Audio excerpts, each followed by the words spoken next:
नमस्कार पेंशनर्स मित्रों, जैसा कि हमने आज एक वीडियो अपलोड किया था जिसमें जेके खन्ना साहब जो कि डीजी हैं, पूर्व डीजी हैं आईपीएस, उन्होंने 8वें वेतन आयोग के टर्म्स ऑफ कंडीशन को लेकर पेंशनरों की तरफ, विशेषकर अपने आईपीएस एसोसिएशन की तरफ से रिटायर्ड जो पेंशनरों की है, उन्होंने सीधे पीएमओ यानी प्रधानमंत्री कार्यालय को शिकायत अपनी दर्ज कराई है और उसका निराकरण करने का निवेदन किया है।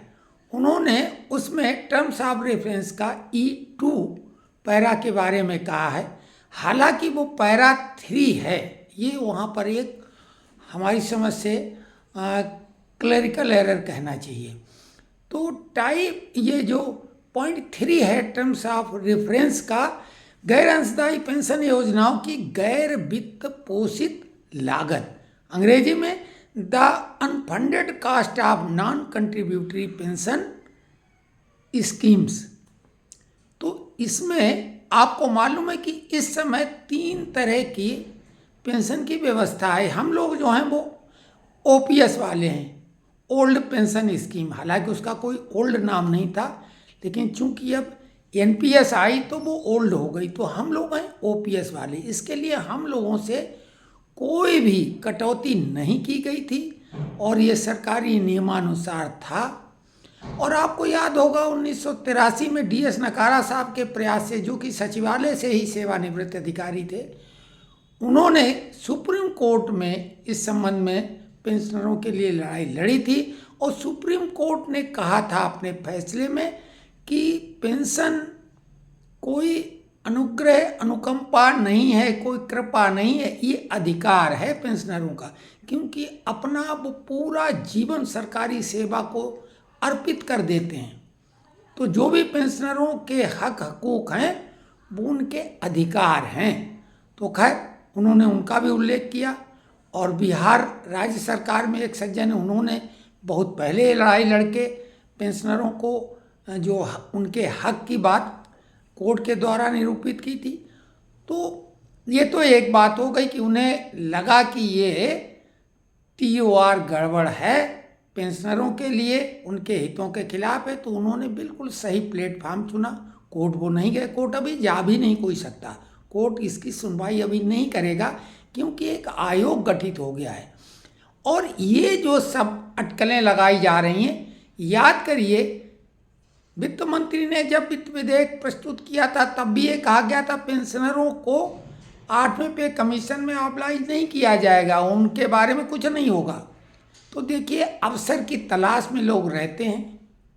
हम आप लोगों के शुभचिंतक हैं, हम स्वयं पेंशनर हैं, लेकिन हमें ये मालूम है कि तिल का ताड़ बनाने का काम बढ़िया से लोग चलाते हैं। आप बिल्कुल निश्चिंत रहें। और कोई अगर ऐसी बात होगी तो हम जवाबदेही के साथ कह रहे हैं कि होगा, तो हम भी फिर फाइट अपने ढंग से करेंगे। और वो आखिरी हमारी लड़ाई तो आमरण अनशन तक जा सकती है, हमने पहले भी कहा है। लेकिन हमने जो भी बातें अभी तक कही हैं बड़े बड़े लोगों के विरुद्ध, वो हमारी बातें सही साबित हुई और तथाकथित बड़े बड़े लोग ढेर हो गए। तो ये मामला भी वैसा तिल का ताड़ बनाया जा रहा है, क्योंकि 3 तरह के पेंशनर हैं। एक तो हम लोग, और अभी एनपीएस वाले बहुत कम ही रिटायर हुए होंगे, 2004 से ही लागू हुई है। तो 20 साल के अंदर जो लेने का अगर किसी ने लिया भी है तो बिल्कुल अभी इक्के दुक्के लोग हैं।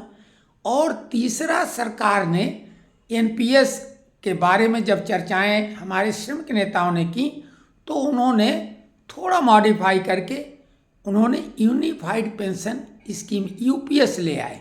तो 3 तरह की पेंशन है। अब एनपीएस और यूपीएस दोनों कंट्रीब्यूटरी सिस्टम वाली हैं, जिसमें एम्प्लॉय की वेतन से भी कटौती होती है और सरकार उससे ज़्यादा बड़ा हिस्सा अपनी तरफ से उसी में कंट्रीब्यूट करती है। और उस फंड से सरकार के ऊपर भविष्य में कोई दबाव नहीं बनने वाला है, ये स्थिति है। तो वो एक है। लेकिन जो हम लोगों को ओपीएस वालों को पेंशन मिलती है, ये वित्त पोषित नहीं है, यानी इसके लिए कोई फंडिंग नहीं है। हालांकि खन्ना साहब ने ये कहा है और कुछ लोगों ने कहा है कि 10 लाख करोड़ रुपए रखे हुए हैं, लेकिन नहीं, ऐसा कोई फंड पेंशन के नाम का नहीं है। कर्मचारियों के कुछ पैसे जरूर हैं जो कि बिना नॉमिनी वाले मृत हो जाते हैं, उनका बहुत सारा पैसा है, लेकिन वो इतना भी नहीं है कि 10 लाख करोड़ रुपया हो। खैर वो तो एक अलग बात है, लेकिन हम लोगों का तो अधिकार है। नकारा साहब के प्रयास से जो सुप्रीम कोर्ट ने कहा तो पेंशन हमारा अधिकार है। अब सरकार भी जो नई पेंशन यानी नेशनल पेंशन स्कीम और यूनिफाइड पेंशन स्कीम ला रही कंट्रीब्यूटरी सिस्टम, वो 2004 वालों के लिए है और उन्हीं के लिए सारी बातें हैं। हम लोगों को अलग रखा गया है, तो इसके लिए बिल्कुल चिंता करने की आवश्यकता नहीं है। ये बात हम पूरे भरोसे के साथ आपको बता रहे हैं। ये केवल हवा में लोग अपना अपना मौका साध रहे हैं। यूनियन जो बना के रखी है, जिन्होंने रिटायरमेंट वालों ने, वो जो श्रमिक नेता हैं वो अपनी तरह से, देखिए तो सरकार के हर कदम का विरोध इनको करना ही करना है। तो हम ऐसा बिल्कुल नहीं कर रहे हैं और सरकार ऐसा कभी कर भी नहीं पाएगी, ये ध्यान दो। ऐसा संभव ही नहीं, क्यों पे कमीशन के बाद में फिर कोर्ट के दरवाजे खुल जाएंगे, लेकिन अभी इस मामले में कोई कोर्ट के दरवाजे नहीं खुलेंगे। दूसरी बात, अभी जो हमारे श्रमिक नेता हैं, जब बैठक होगी तब वो पहली मीटिंग के बाद में जरूर समझ में आएगा, क्योंकि सबसे ज़्यादा वो इसी पॉइंट पर चर्चा करेंगे। फिटमेंट फैक्टर के अलावा अब ये एक महत्वपूर्ण TOR का भी पॉइंट आ गया है कि वित्त पोषित पेंशन का जो मामला इन्होंने कह दिया है, तो वित्त पोषित पेंशन NPS और UPS है। OPS में ऐसा कोई सिस्टम था ही नहीं और सुप्रीम कोर्ट ने भी उसको अधिकार बताया हुआ है, तो अधिकार का हनन नहीं हो सकता है, ये ध्यान दो। हम लोग उससे बाहर हैं और हम ही लोगों को ही और इशारा करके लोग ऐसा कह रहे हैं, तो ध्यान दो। जो OPS वाले हैं कोई दिक्कत नहीं, उनको भी 8वें पे कमीशन में बाकायदा लाभ मिलेगा जैसा कि कर्मचारियों को मिलेगा। और बात है NPS और UPS की, उनके लिए सिस्टम कुछ बहुत क्लियर किया जाएगा, क्योंकि अभी भी कर्मचारी दुविधा में। UPS की तरफ बहुत कम लोग गए, जबकि शिव गोपाल मिश्रा जो सचिव हैं नेशनल काउंसिल JCM के, उन्होंने UPS को बहुत बढ़िया तारीफ की थी। लेकिन वो सरकार की मिलीभगत हो सकती है, ये हम नहीं कह रहे, लेकिन OPS की तरफ अब आ पाना कठिन है, क्योंकि सरकार भविष्य की जो योजनाएं तैयार कर रही है उससे उन्हें लगता है कि उनका सिस्टम गड़बड़ होगा।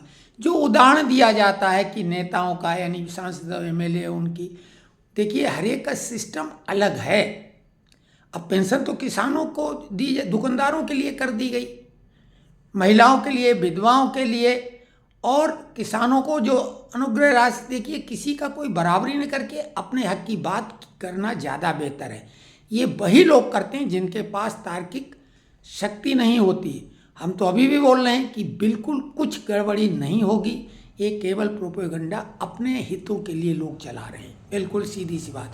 जिसको हमारी बात बुरी लगे कोई फर्क नहीं पड़ने वाला, क्योंकि सच्चाई यही है। हम किसी प्रोपेगेंडा का हिस्सा नहीं बनना चाहते हैं। हम कोई ये भी नहीं कि सरकार का पक्ष ले रहे हैं, हमें मालूम है कि कुछ नहीं होगा, और अभी तक कोई भी बात हमारी गलत निकली हो तो बता दो। आप हमारे कहीं से कहीं तक वीडियो देख लो।